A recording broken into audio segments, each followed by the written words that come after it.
Hello, we're still looking at Odyssey Book 1, and we finished last time at the end of line 30, which was here, and we'll continue on starting at line 31.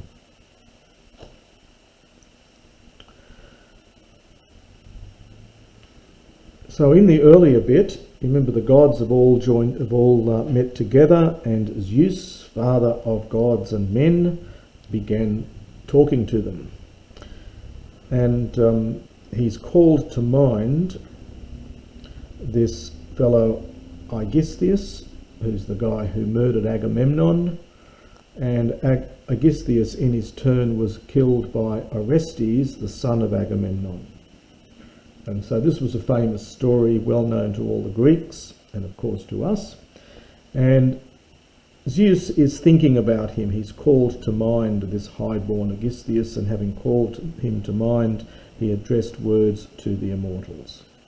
And this is what he says: "O popoi, hoion de nun theos brotoi anti aontai." Now, popoi, we're not really quite sure exactly of the etymology. It probably doesn't have one. This is probably to be understood really as an onomatopoetic expression of surprise.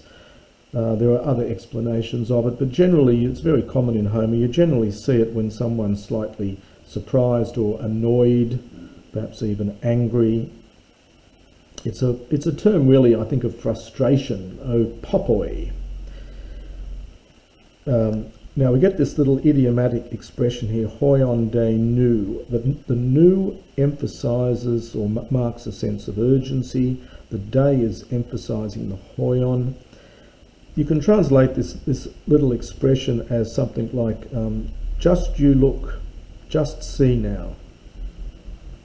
It's literally how, in fact, now.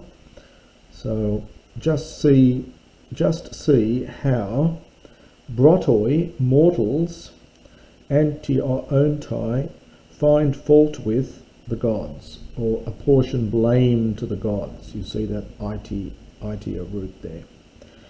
So, it's almost bloody hell here. Just see how the mortals apportion blame to the gods. Now we get an explanatory gar on the next line. Not second notice, but third word in the sentence here on the line. For farsi, they say. This is from fami. This is the third person here, plural. For they say, kakoi, or kaka I should say, evil things. Emenai is your same as Amy. So when you see Emenai there, where are we? This Emenai is really just from Amy. It's just the infinitive Anai. So it's a different form of the infinitive Emenai for Anai. So for they say evil things to be, or perhaps to come, ex Hermes at our hands, or from us. So mortals blame us for everything's wrong, but in fact he says, and they say that we're the ones who cause troubles to happen. Hoi dekai autoi sphaesi atas thaliesi hupa moron algia ekusin. But autoi, hoi autoi, but they themselves. And on the next line we need a verb, and there it is at the end. But they themselves have algia, from algos, this is the neuter plural. They have pains. Hupamoron, this is a nice expression here. It literally means beyond their proper share. So they have grief beyond their proper share. Sphaesi atalastheesi, by their own recklessness, by their own foolishness, their own recklessness. So the idea is that everyone's got their own share of pains and griefs, which is allocated them, but mortals have pains beyond their proper share, beyond their proper measure, and it's their own fault. It's because of their own recklessness. Hos kai nun, thus also now, Aigisthos, we have to understand hupomoron again, so it's the same, it picks up from the hupomoron in the previous line, but here you could translate it as almost above his station, above his proper share. So above his station would be nice here. So, but now also Aigisthos, and our main verb is on the next line, game. This is from gameo. This is the aorist. You get a vowel lengthening. You've lost the epsilon here, and there's no augment. So it's a slightly irregular form.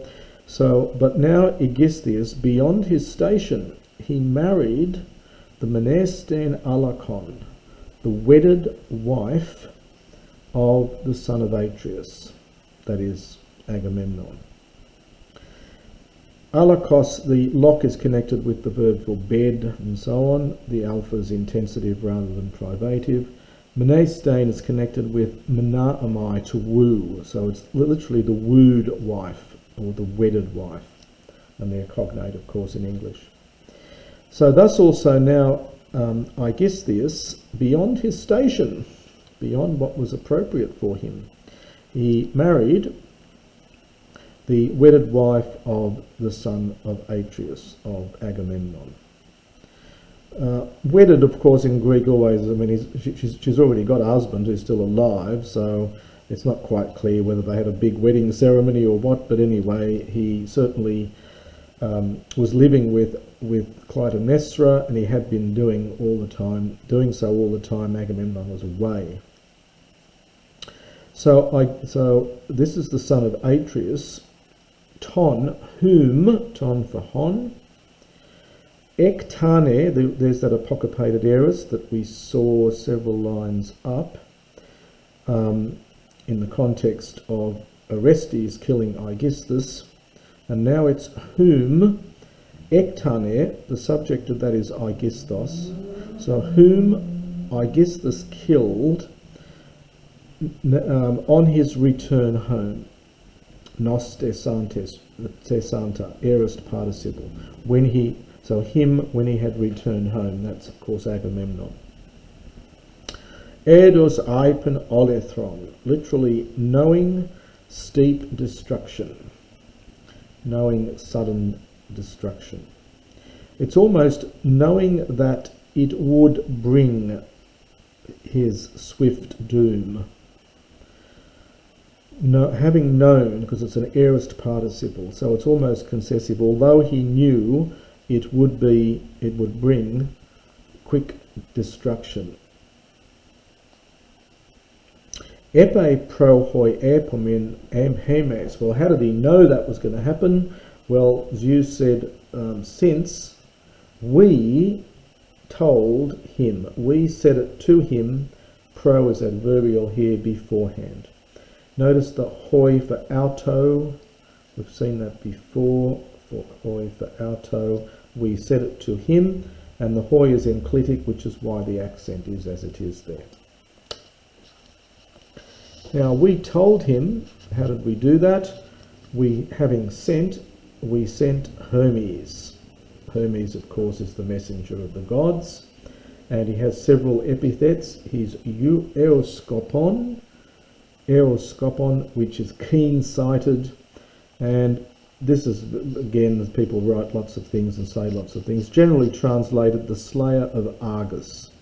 The fon root is from pheno, to slay, and the arg here is the slayer of Argus, who was that dog with many, many eyes who kept out a watch. So he was the slayer of Argus in the Greek myths, and this epithet goes often with Hermes, but there is discussion and debate about exactly what this means. Anyway, we sent Hermes, the keen-sighted slayer of Argus, and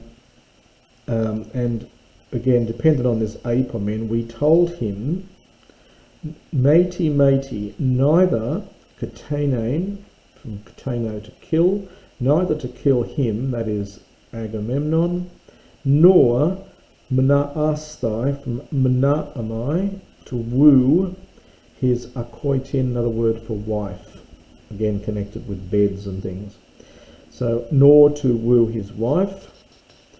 For, understand, if he did do that, Esatai, there will be.